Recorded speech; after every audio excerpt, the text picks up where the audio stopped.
आप देख रहे हैं न्यूज ब्रॉडकास्ट। नमस्कार, स्वागत है आप सभी का न्यूज ब्रॉडकास्ट में। मैं पुष्पा चौधरी। तो रुक करते हैं अब तक की ताज़ा खबरों की ओर। पीएम मोदी ने अमेरिका में टॉप कंपनियों के सीईओ के साथ की मुलाकात। क्वालकॉम सीईओ बोले, भारत के साथ साझेदारी पर गर्व। जी हां, अपनी अमेरिका यात्रा के दौरान पीएम मोदी ने वॉशिंगटन में अमेरिकी सीईओज के साथ मुलाकात की। उन्होंने टॉप 5 कंपनियों के सीईओ से मुलाकात की, जिसमें 5 सीईओ में 2 भारतीय अमेरिकी है। पीएम ने एडोब से शांतनु नारायण, जनरल एटॉमिक्स से विवेक लाल, क्वालकॉम से क्रिस्टियानो ओमान, फर्स्ट सोलर से मार्क विडमार और ब्लैकस्टोन से स्टीफन एस श्रवमैन से मुलाकात की। अमेरिका की उपराष्ट्रपति कमला हैरिस से भी आज उनकी मुलाकात का कार्यक्रम है। क्वालकॉम के सीईओ क्रिस्टियानो आमोन के साथ पीएम की मुलाकात बेहद अच्छी रही। क्वालकॉम के सीईओ ने भारत के साथ साझेदारी पर गर्व भी व्यक्त किया है। दिल्ली में साड़ी पहनने के चलते रेस्टोरेंट में प्रवेश न देने के मामले ने पकड़ा तूल। महिला आयोग ने पुलिस आयुक्त से जांच करने को कहा।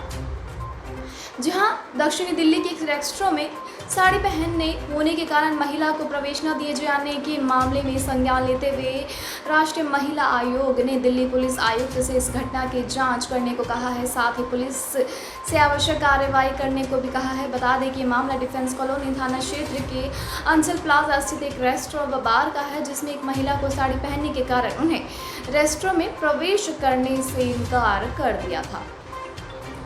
केजरीवाल सरकार ने दिल्ली वालों पर खोल दिया खजाना। अब राजधानी के हर घर में पहुंचेगा आरओ का पानी। जी हां, अरविंद केजरीवाल की सरकार अब दिल्ली वालों को आरओ का पानी घर घर पहुंचाने जा रही है। दिल्ली सरकार राजधानी के कई इलाकों में रिवर्स ऑस्मोसिस प्लांट स्थापित करने की योजना बना रही है। पहले इस योजना को उन क्षेत्रों में लागू किया जाएगा जहां भूजल का स्तर अधिक है, लेकिन खारेपन और टीडीएस के कारण उपयोग करने के योग्य नहीं है। इस परियोजना के पहले चरण में ओखला, द्वारका, नीलोटी, नागलोई, चिल्ला और नजफगढ़ को रखा गया है। दिल्ली सरकार ने इस परियोजना को 1 साल के भीतर पूरा करने का लक्ष्य भी रखा है।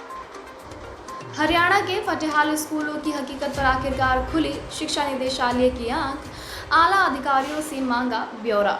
जी हां, हरियाणा के सोनीपत में स्कूल की छत गिरने के कारण करीब 27 छात्र छात्राओं के घायल होने की घटना से हड़कंप मच गया है। हालांकि राज्य के ज़्यादातर सरकारी स्कूलों की हालत जर्जर हो चुकी है।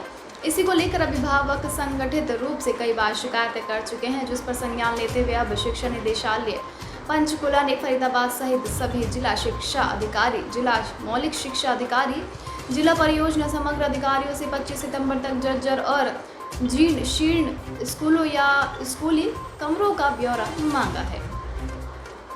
दिल्ली सरकार की पड़ोसी राज्यों से गुजारिश, हमने पटाखे बैन किए हैं, आप भी करें। केंद्र को भेजे कई सुझाव। जहां केंद्रीय पर्यावरण मंत्री भूपेंद्र यादव ने दिल्ली एनसीआर में पराली मामले पर अहम बैठक की, जिसमें दिल्ली एनसीआर के सभी राज्यों ने ऑनलाइन हिस्सा लिया। दिल्ली सरकार के पर्यावरण मंत्री गोपाल राय ने इस बैठक में दिल्ली सरकार के एक्शन प्लान के बारे में बताया।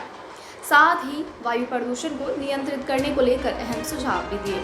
गोपाल राय ने दिल्ली से सटे सभी राज्यों से युद्ध स्तर पर बायो डिकम्पोजर का छिड़काव करने की अपील करते हुए कहा कि राज्य सरकारें बायो डिकम्पोजर का घोल बनाने से लेकर खेतों में छिड़काव तक की जिम्मेदारी अपने हाथ में ले ले, तभी पराली की समस्या का जड़ से समाधान संभव है। गोपाल राय ने उत्तर प्रदेश, हरियाणा, राजस्थान, पंजाब से गुजारिश की है कि दिल्ली ने पटाखों पर बैन लगा दिया है तो वो भी पटाखों पर बैन लगाए। कैप्टन अमरिंदर का फिर वार, क्या कांग्रेस के अंदर परेशान करने, अपमान करने के लिए है जगह? जी हां, पर कांग्रेस के वरिष्ठ नेता अमरिंदर सिंह ने पार्टी के अंदर अपने अपमान का जिक्र किया और पूछा कि अगर उनके साथ इस तरह का व्यवहार हो रहा है तो आम कार्यकर्ताओं के साथ क्या होता होगा। पंजाब के पूर्व मुख्यमंत्री कैप्टन अमरिंदर सिंह कांग्रेस प्रवक्ता सुप्रिया श्रीनेत की दिल्ली में की गई टिप्पणी का जवाब दे रहे थे, जिसमें श्रीनेत ने कहा था कि पार्टी के अंदर गुस्सा करने के लिए कोई जगह नहीं है। संयुक्त राष्ट्र में भारत ने तालिबान सरकार के तरीकों पर उठाए सवाल, इशारों में पाक को भी सुना दिया। जी हां, भारत ने संयुक्त राष्ट्र में कहा कि अफगानिस्तान में सत्ता परिवर्तन बातचीत के बगैर और गैर समावेशी तरीके से हो रहा है। जिससे इसकी स्वीकार्यता पर सवाल खड़े होते हैं।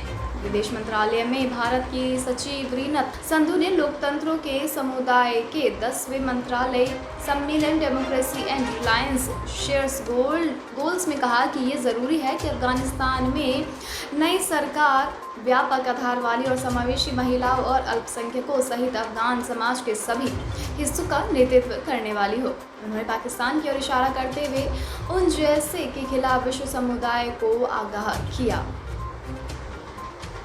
बिहार पंचायत चुनाव फर्स्ट फेज के लिए वोटिंग आज। राज्य निर्वाचन आयोग की तैयारियों पर एक नज़र।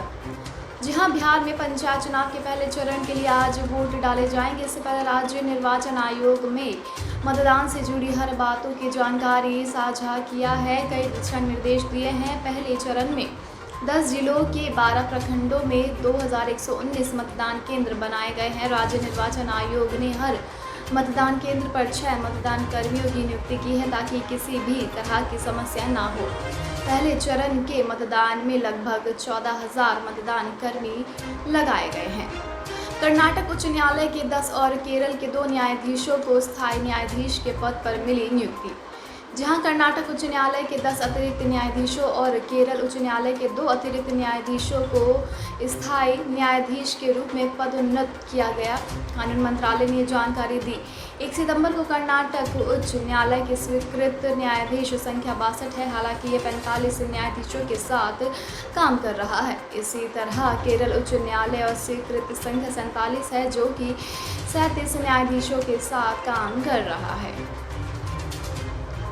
IPL 2021 MI versus KKR। जी हां, कोलकाता की लगातार दूसरी जीत, मुंबई की हुई शर्मनाक हार। IPL 2021 फेज 2 में कोलकाता नाइट राइडर्स ने मुंबई इंडियंस को 7 विकेट से हरा दिया। टॉस हारकर पहले बल्लेबाजी करने उतरी मुंबई की टीम ने 20 ओवर में 155 पर 6 का स्कोर बनाया। जवाब में कोलकाता ने 29 गेंद शेष रहते हुए सिर्फ 3 विकेट के नुकसान पर लक्ष्य हासिल किया। इस जीत के साथ ही कोलकाता पॉइंट्स टेबल में 8 अंकों के साथ चौथे पायदान पर पहुंच गई, जबकि मुंबई इंडियंस 6ठे स्थान पर पहुंच गई। अब तक के लिए बस इतना ही। देश दुनिया से जुड़ी तमाम अपडेट्स जानने के लिए हमारे चैनल को आज सब्सक्राइब कर रहे हो। इस वीडियो को लाइक एंड शेयर करना बिल्कुल भी ना भूलें।